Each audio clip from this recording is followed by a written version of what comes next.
படைத்தவன் மேல் பழியும் இல்லை, பசித்தவன் மேல் பாவம் இல்லை.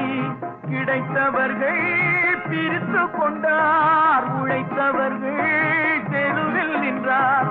பலர் வாட வாட சிலர் வாழ வாழ ஒருபோதும் தெய்வம் பொறுத்ததில்லை. கொடுத்ததெல்லாம் கொடுத்தான், அவன் யாருக்காக கொடுத்தான்? ஒருத்தருக்கா கொடுத்தான், இல்லை